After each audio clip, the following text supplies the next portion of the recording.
Okay, good day everyone. Once again, this is our Professor Jocelyn Aguila Aglinaw. This video is all about obligation in contract, nature and effect of obligation part 2.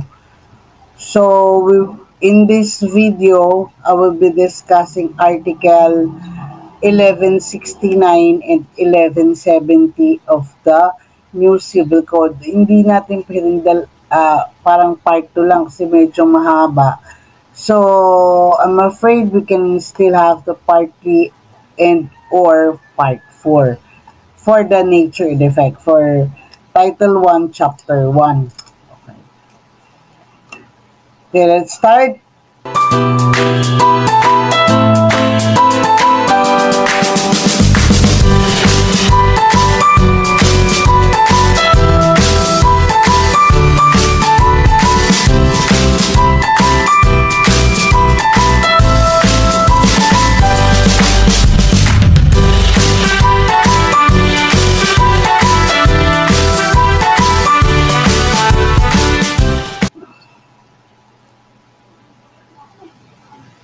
In this article, yung Article 1169 of the New Civil Code, it states that those obliged to deliver or to do things incurred in delay from the time the obligee juridically or extrajuridically demands from them the fulfillment of their obligation. However, the demand by the creditor shall not be necessary in order that delay may exist when, number one, when the obligation or the law expressly so declares, or number two, when from the nature of the circumstances of the obligation, it appears that the designation of the time when the thing is to be delivered or the service is to be rendered was a controlling motive from the establishment of the contract.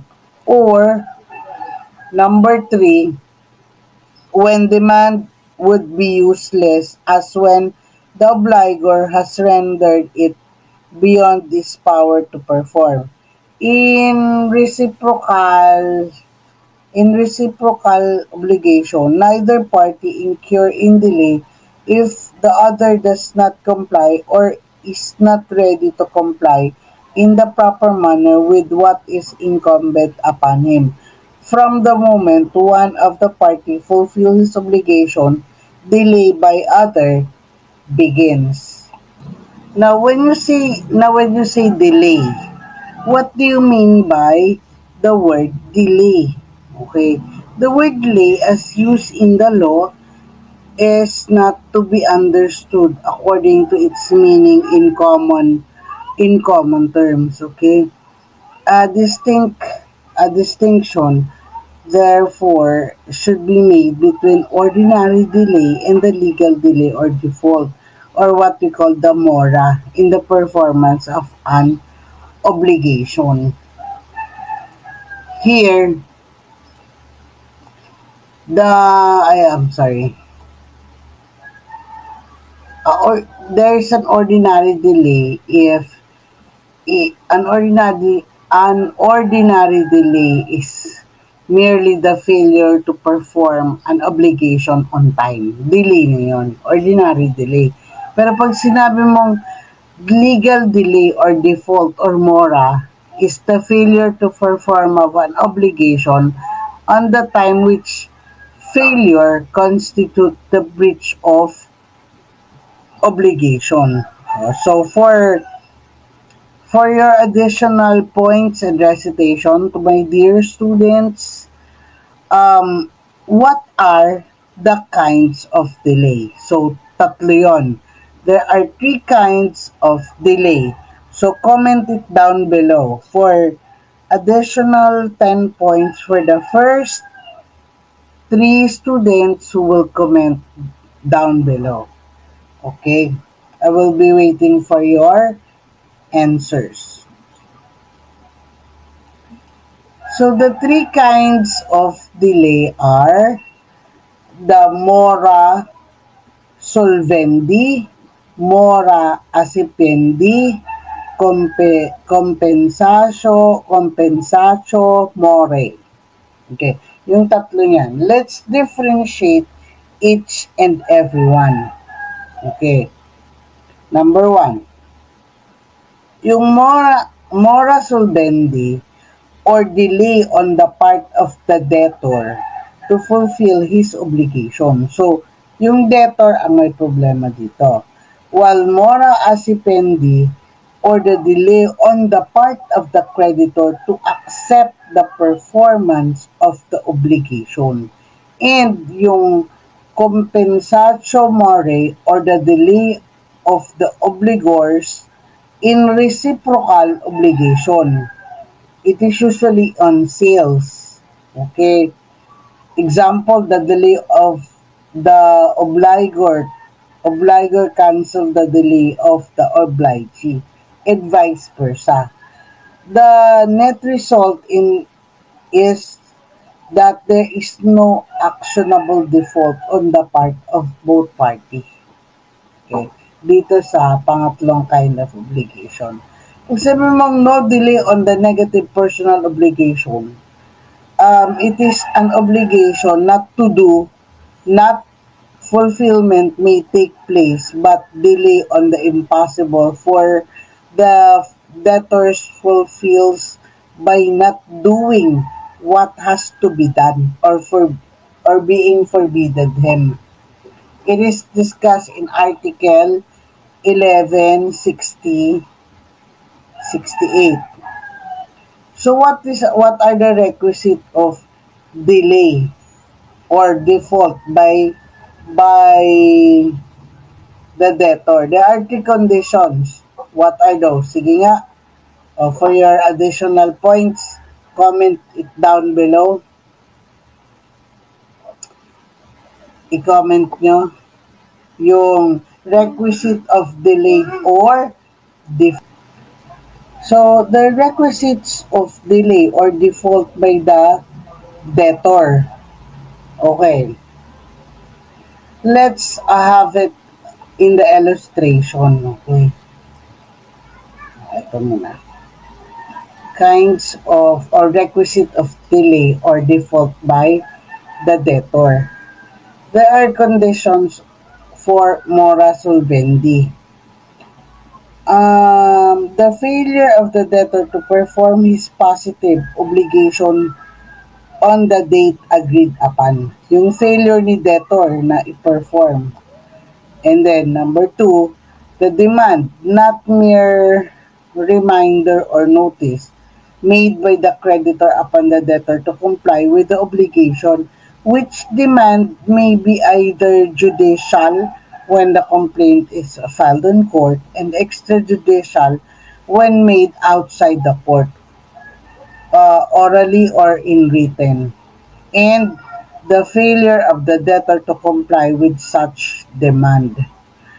The above presupposes that the obligation is already due or demandable. It is under Article 1279, Paragraph 4. The creditor has the burden of proving that demand has been made. Similarly, it is incumbent upon the debtor to prove that the delay was not caused by fault or relieve himself from liability. We can also refer this to Article 1174. Now, tandaan nyo pag sinabing judicial, the complaint was brought in court. Pag extrajudicial, nagkaroon ng agreement outside the court. It may be oral or written. Kasi pag yung iba kong students before, pag sinabing extrajudicial, parang feeling nila it had been elevated from the court to the higher court. No. Pag extrajudicial, ibig sabihin nun, nagkaroon ng agreement outside the court. Pag judicial decision or the complaint had been brought to the court. So the court will decide. Okay? Let me give an example, class. For example, dito sa delay na to, sa ordinary delay or legal delay.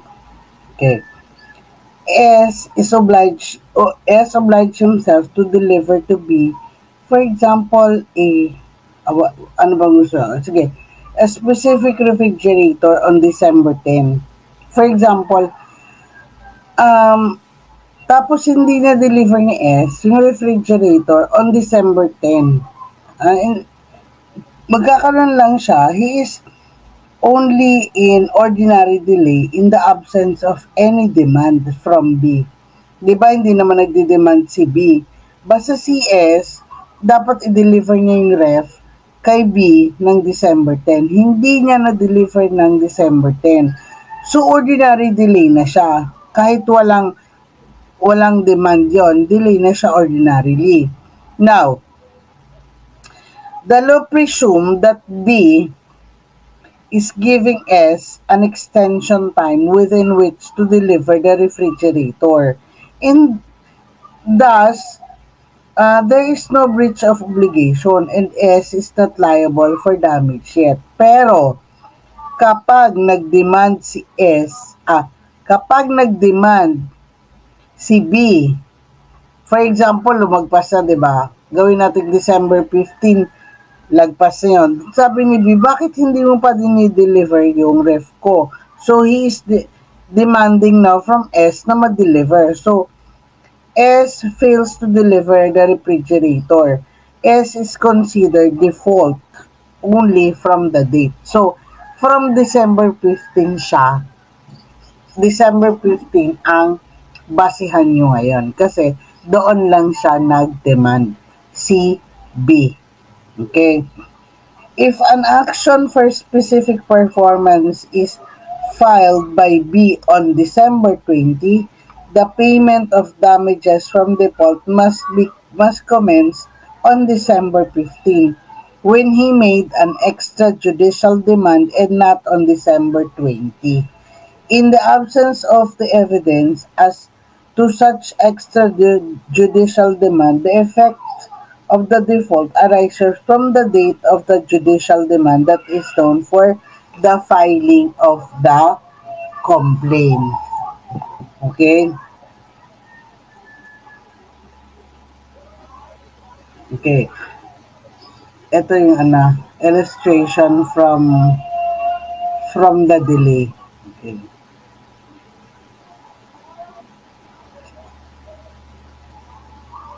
So what will be the effect of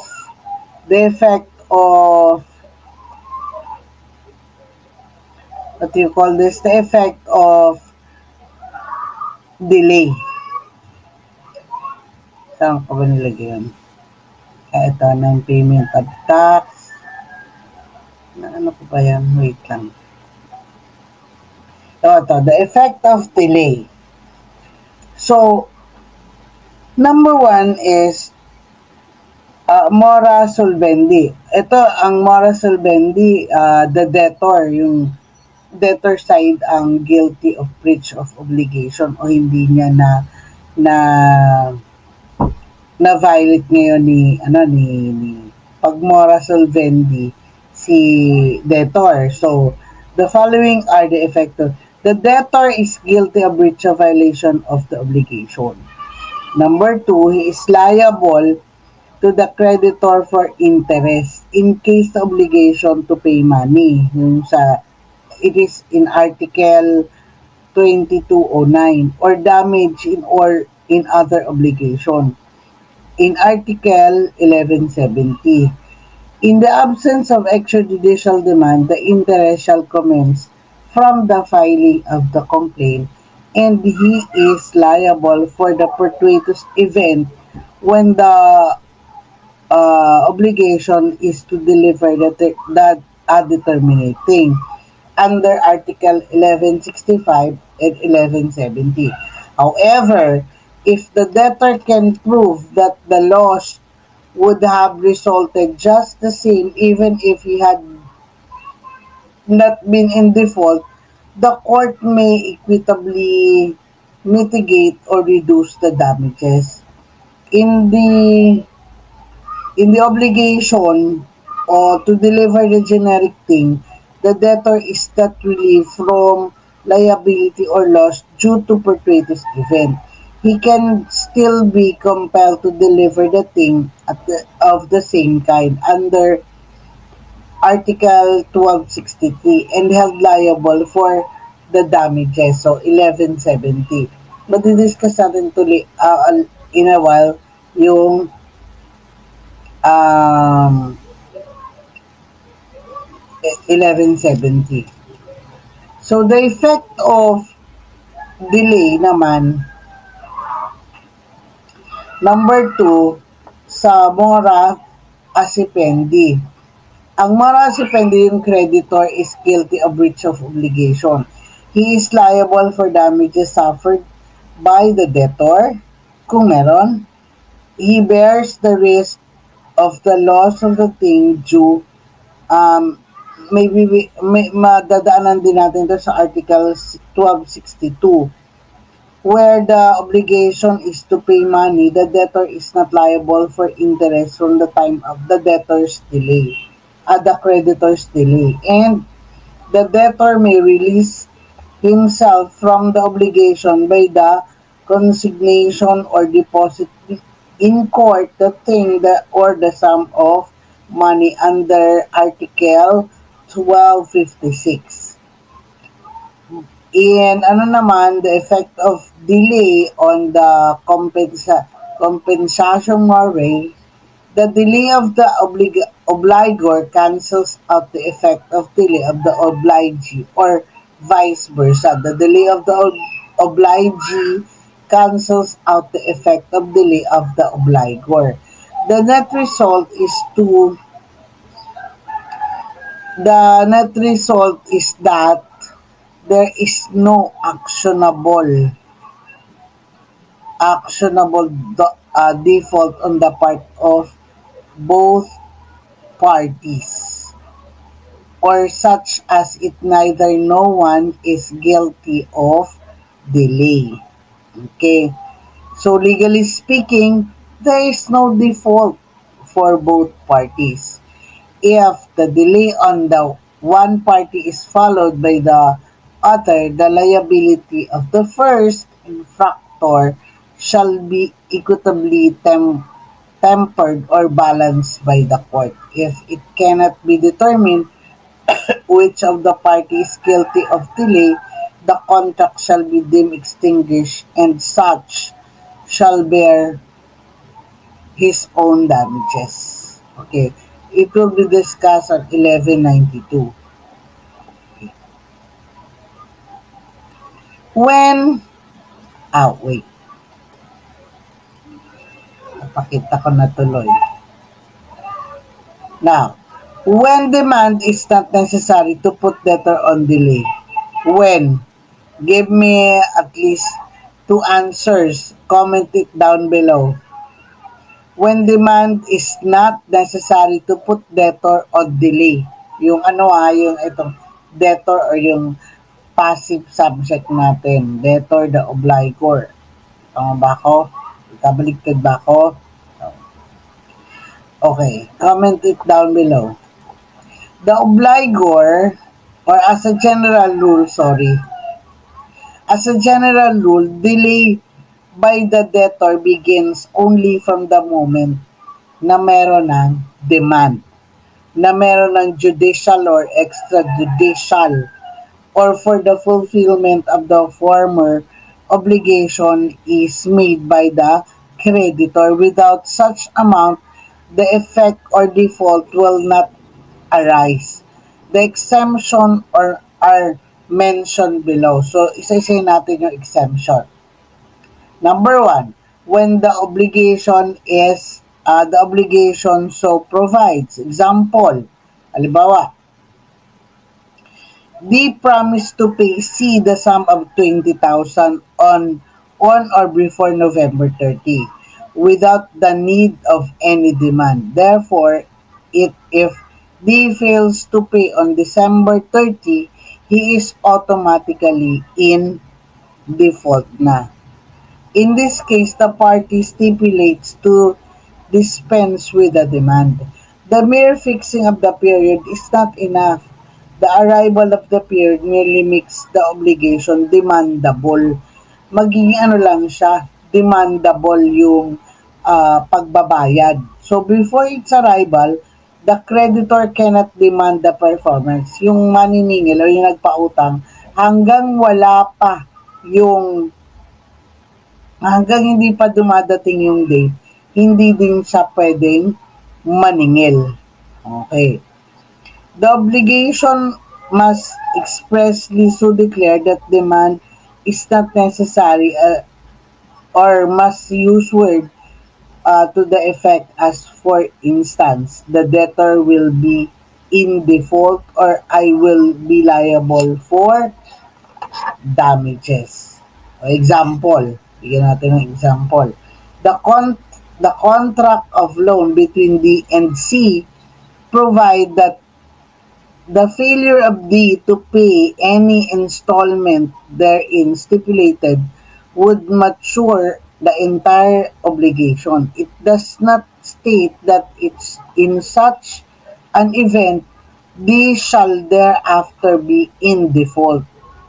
So demand is still necessary to hold D in default upon failure to pay any such installment.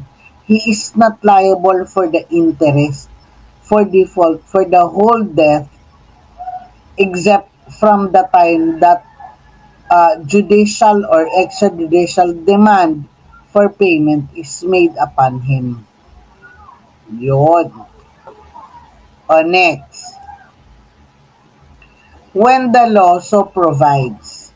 Kapag law nang nagsabi, hindi na kailangan ng demand. O example, under the law, taxes should be paid on or before a specific date. O kailan yon? Sige nga, pag nagbabayad kayo ng tax o ang mga nanay or ate at kuya nyo, kailan siya dapat magbayad ng tax?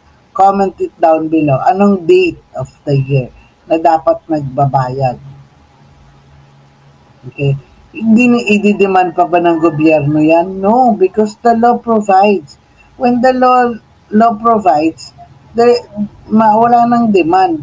Bakit? Kapag hindi ka nagbayad ng buwis, penalty and surcharges are imposed without any need of the demand for the payment by the government. Ano pa? Number 2, the partner is liable for the fruit of the thing he may have promised to contribute in a partnership. Sa partnership, sa regulatory frameworks, no, from that time, they should have been delivered without the need of any demand. It is discussed in Article 1786 and also look at Article 1788 in this scenario, yung sa partnership. Okay, what else? Pangatlo, when time is so of the essence. Example, yung the delivery of obligation on a particular date or at a particular time. It is not necessary for the contract to categorically state the time of the essence. Intent is sufficient. So example, halimbawa, yung the delivery of the balloon a particular date when the children's party will be held. Kung saan, di ba kunyari, kaya ka nga nag-order ng balloon kasi may birthday. So hindi mo na kailangan mag-demand pa na, kailangan ko yung balloon kasi birthday ng anak ko bukas. Alam nga namang i-consider pa natin kung sa susunod pa na araw niya i-deliver birthday na nga ngayon. Kung for example din, yung wedding dress, kailangan pa bang i-demand on the date of the wedding per se? Or pwede naman wedding on the date of the wedding, pero hindi niya na kailangang mag-demand kasi alam niya na yung, for example, ang date is February 14 ang kasal.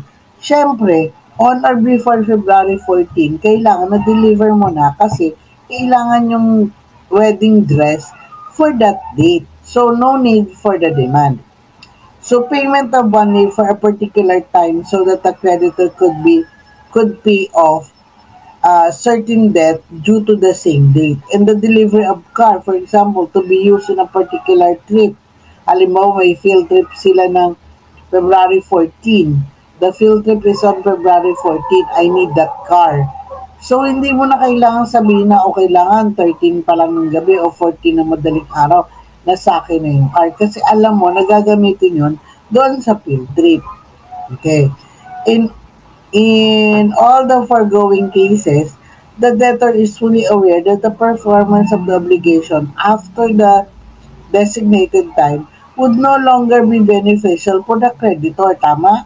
Hindi na yan magiging kapaki-pakinabang dun sa creditor kung madidili ka, kung i-deliver mo siya beyond the time na it is needed to for you to deliver the thing.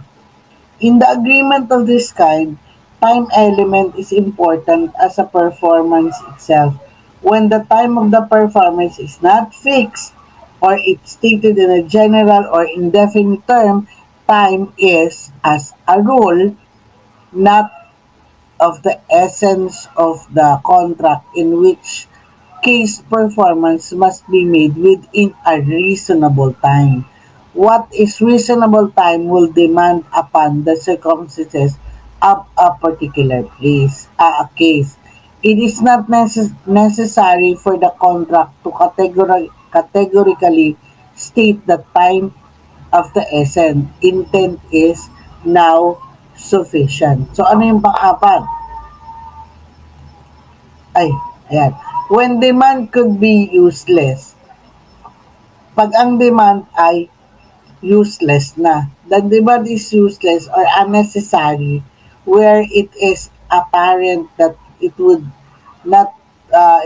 be unavailing, as where there has been a prior absolute refusal of S, the obligor, for or S has manifested an intention or to comply with his obligation.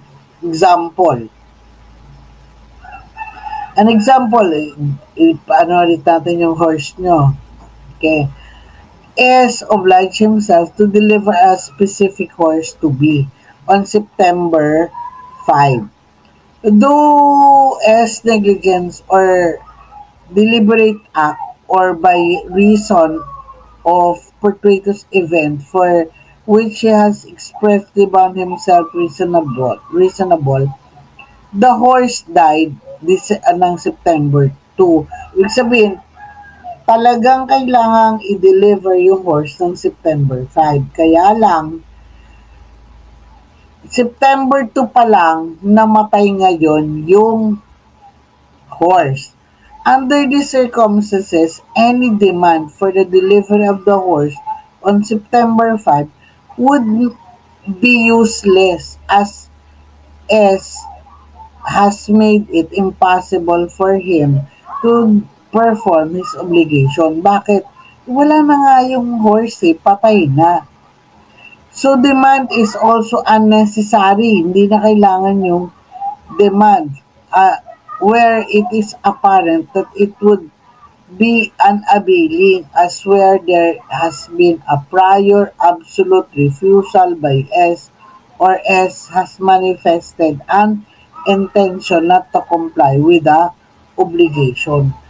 Yun nga, paano niya mako-comply obligation kung patay na rin naman talaga yung kabayong kailangan niyang i-deliver ng September 5. Okay. Hindi mo na kailangan mag-demand kasi wala ka nang i-demand. So, number 5, next. When there is a performance type by a party in reciprocal obligation.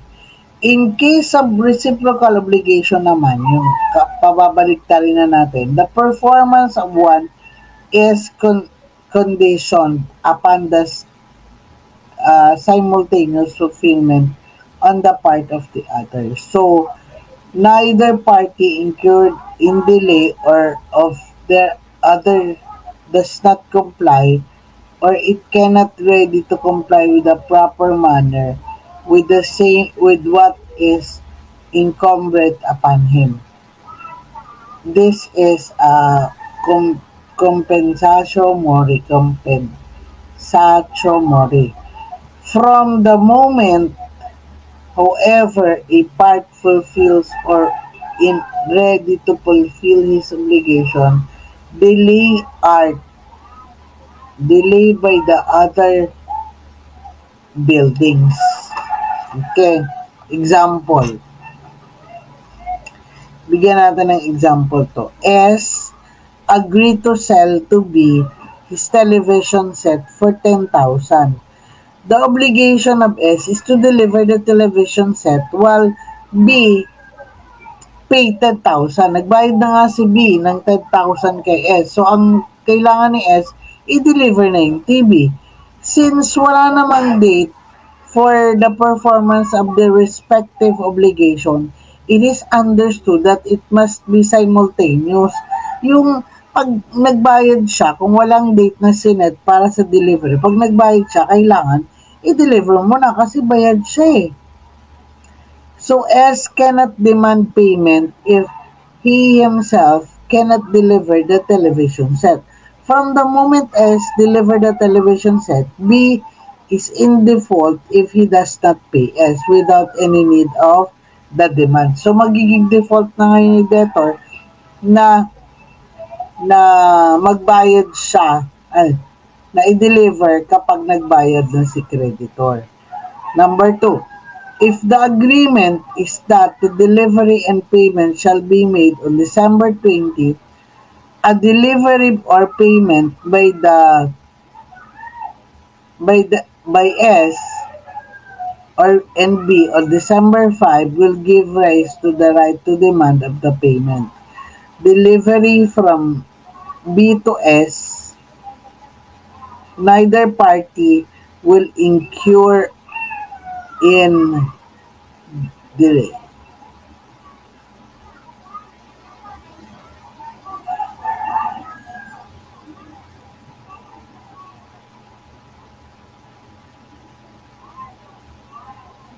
Okay. Saan tayo? Number 5. Okay. When time is the essence without express stipulation. Ito na-discuss na natin. So, pag walang nabigay ko na to sa example. Now, we move on. Ito yung Article 1170 that we have been mentioning mula pa nung part 1 hanggang part 2. Anong sabi sa Article 1170? 1170 are those who in the performance of their obligation are guilty of fraud, negligence, or delay, and those who in any manner contravene the tenure thereof, they are liable for damages. So, what are the grounds for liability? Grounds for liability, what are the grounds? Sige nga, give me at least two. At least two ground for liability. Nakita? Comment it down below, class. Okay. Let's continue. The grounds for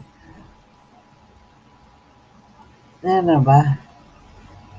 Grounds for liability. Asa na? Grounds for liability, here are which is voluntary. Number 1 is fraud or dolo. Deceit or dolo. Okay.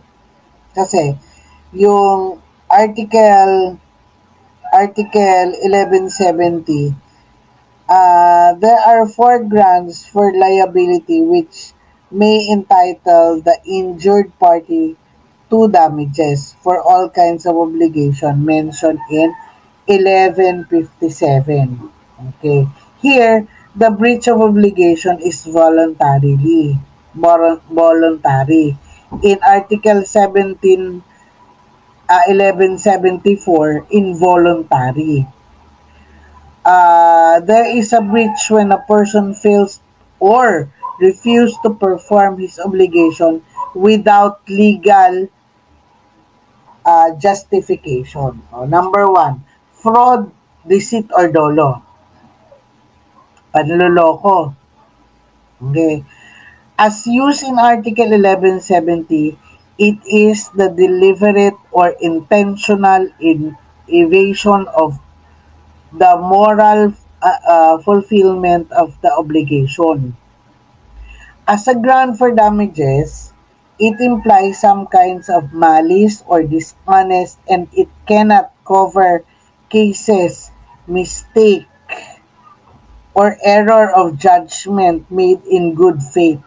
It is sin it is synonyms to bad faith in that it involves a design to mislead or deceive another. Okay. Example. Let me give you an example sa dyan sa fraud. S obliged himself to deliver to B 20 bottles of wine. So, 20 alak ang i-deliver ni S kay B of a particular brand. But S delivered 20 bottle knowing that they contain cheaper wine. 20 naman na bote pero ang wine niya mas mura. S is guilty of fraud and is liable for damages to B. Okay. In Article 1170 refers to intentional fraud. Sinasadya, dolo, dolo incidente, committed in the performance of an obligation already existing because of contract. It is to be differentiated from casual fraud or dolo causanti, or fraud employed in the execution of contract under Article 1338, uh, which has the BTS consent. Kumbaga may consent. Okay. In the same example doon pa rin tayo sa 20 bottle. If B brought the 20 bottle of wine on a false representation of S that wine is that as represented in the label, fraud committed by S is casual fraud. Without the fraud, B could not have given his consent to the contract. He has the right to have the contract annulled or set aside on the ground of fraud under 1390 and 91 of the New Civil Code. But in the first example, the remedy of B is not annulment of the contract of sale, which is not affected by the incident of fraud, but to claim damages. If fraud employs by S to get B's consent, what must be the principal inducement that leads B to enter into a contract? The fraud is also an incidental, and it will be likewise give rise only to the action for damages. Okay. Number two, di ba number one natin, the fraud, deceit, or dolo. Number two naman, negligence, fault or culpa. Negligence, fault or culpa. It is any voluntary act or involuntary, there being no bad faith of each malice.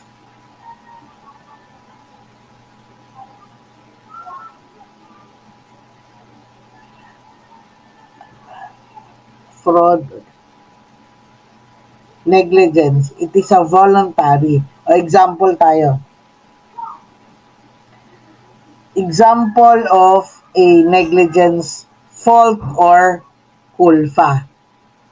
Ay, number 2 na pala. I'll just bring it to number 2. Kasi fault. B. Yan. Ang ground niya is incidental fault. Okay. Number 2 ito.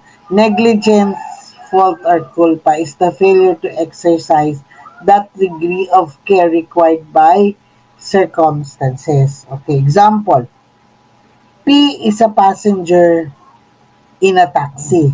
Pasahero si P is a passenger in a taxi. Here, there is considered a contract of carriage between P and the owner of the taxi, yung company. May con may contract sila kasi passenger si P. In consideration of the fare to be paid by P, the owner of the taxi company, though the driver agrees to safely bring P to the designation. If through the recklessness of the driver, like for example, driver is an unjustified rate of speed or entering in one-way street, the accident occur as a result of which P is injured. There is negligence which would make the owner liable for damages if the taxi contained defective parts. The failure to repair of same constituted negligence of the part of the owner. So for example, yung taxi, 'di ba ang direct mo makakausap yung driver.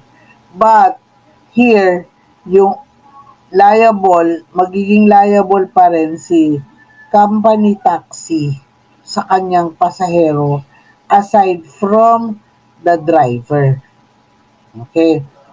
Number 2, delay or mora.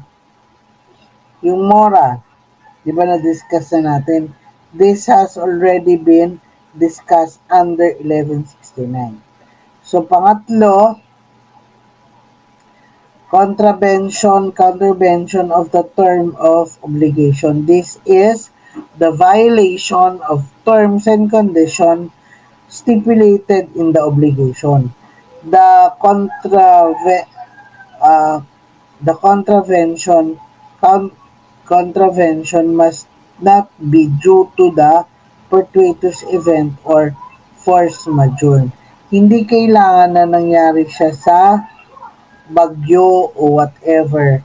Um, for example, sa isang parking, liable pa rin si guard for the car na nandoon. Okay, kahit na ano siya, basta may stipulation na pwede siya doon mag-park. May karapatan siya o may obligasyon ang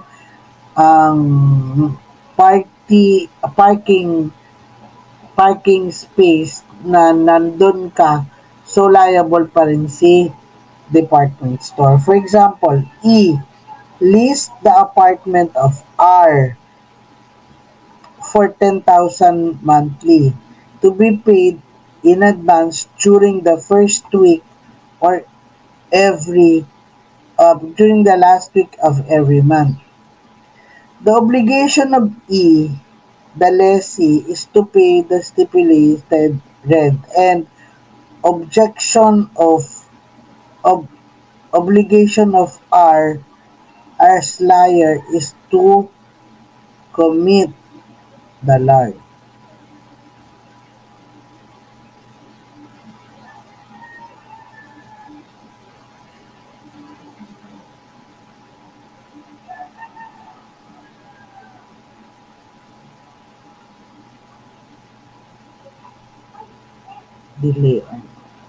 Delay or mora intervention of the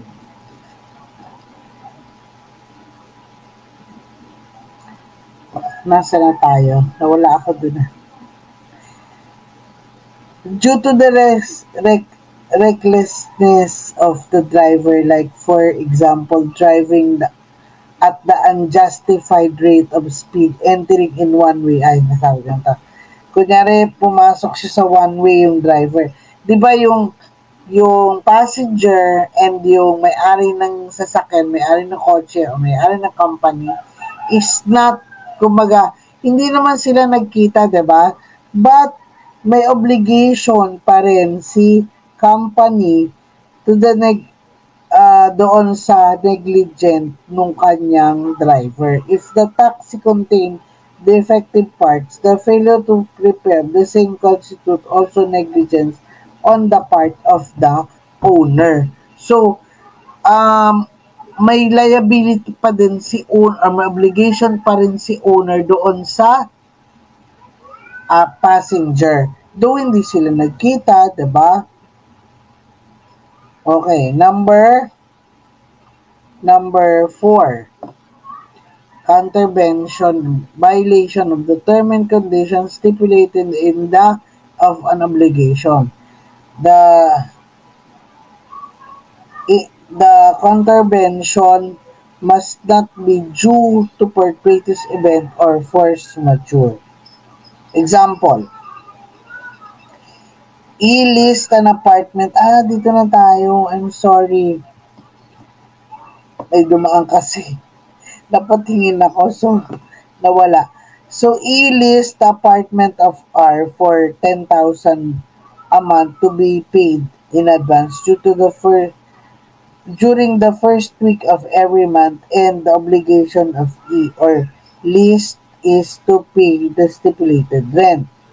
The obligation of R as a lessor is to maintain E in the peaceful possession of the apartment lease. If E violated this obligation, R is entitled to object him from the premises and recover damages. If R does not maintain E in a peaceful possession of the apartment, as when R is not the owner and E is ejected, R may be held liable for the damages for violation of the term of his obligation. So, the measure of damages to be awarded to E or to R are, as the case may be, is left on the sound discretion of the court accordance with the provision of the Civil Code of the on damages under this is under title 18, diba? Now,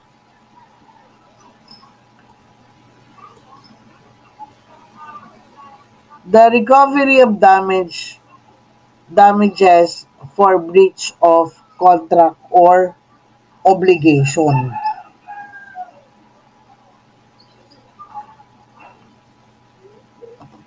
So, number 1, measure measure the recovery of recoverable damages under Title 18 on damages of the new Civil Code governs there should be fair and just compensation commensurate to the loss sustained as to the consequence of the defendant's act. Okay. Number 2, the recovery of the interest of obliged to promise remedy service or preserve the remedies serve to preserve the interest or promise to, which includes the expectation interest. Interest is having the benefit of his bargain. Reliance interest naman, interest in being reimbursed or loss caused by reliance on the contract. And restitution interest, interest in having restored to him and benefit for the earned of the other parties. Okay. Next is the Recovery for the damages of breach of